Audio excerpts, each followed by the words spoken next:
Avenger end game को release हुए हुए ऑलमोस्ट 6 साल हो चुके हैं एंड इतना ही टाइम हो चुका है मार्वल को एक अच्छी मूवी डिलीवर करे हुए भी।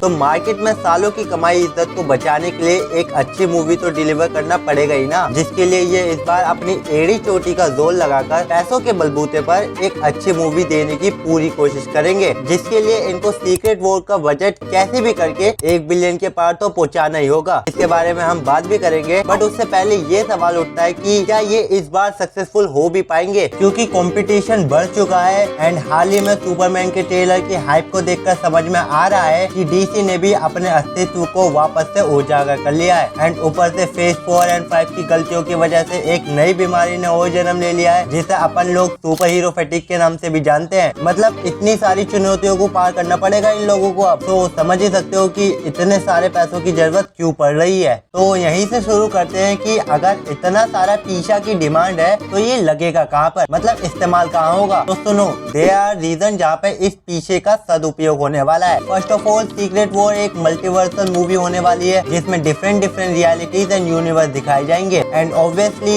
एक एक बंदे के 6 वेरिएंट भी होंगे। तो इतने सारे लोग एलन रिचसन तो है नहीं, मुझे ये वाला कैरेक्टर पसंद है, मुझे इसका रोल प्ले करने दो, बदले में मुझे पैसे मत देना, सभी छाती के ऊपर चढ़ के पैसे मांगने लगेंगे। एंड पिछले साल ये न्यूज भी बहुत उड़ रही थी कि अवेंजर सीक्रेट वॉर्स के लिए टोटल 60 कैरेक्टर रिटर्न करने वाले हैं। तो मोटी मोटी बात यही है कि 400-500 मिलियन तो एक्टर्स ही हजम कर जाएंगे, वो भी तेल लगा के।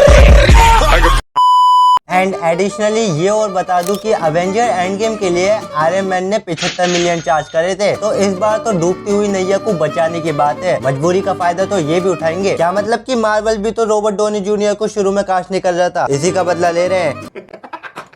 एंड एक बात और है कि सोशल मीडिया पर ये रूमर घूम रही थी कि सैडी सिंह अपनी स्ट्रेंजर थिंग्स की मैच को भी मार्वल वालों ने कास्ट कर लिया है स्पाइडरमैन 4 के लिए। मे बी स्पाइडरमैन की लव इंटरेस्ट होगी। अब ये मत कहना कि एक मयान में 2 तलवारें नहीं रह सकती है, नहीं रह सकती क्या मतलब कि थीसम।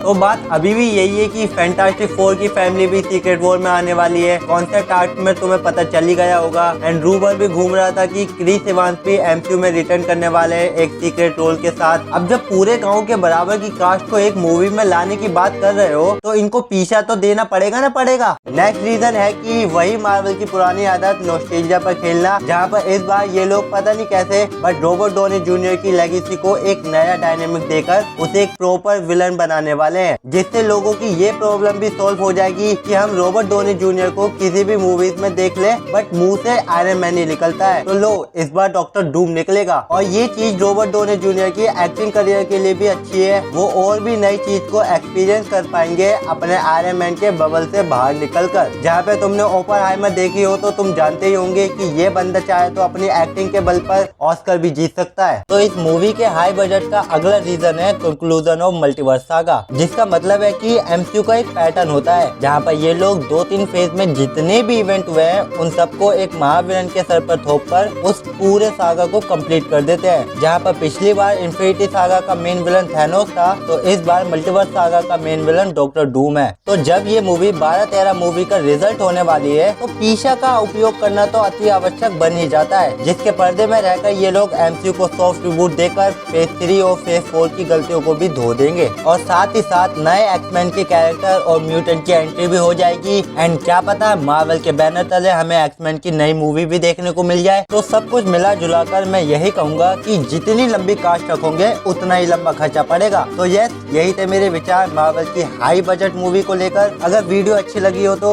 समझ ही सकते हो अच्छे खाते बड़े हो क्या करना है।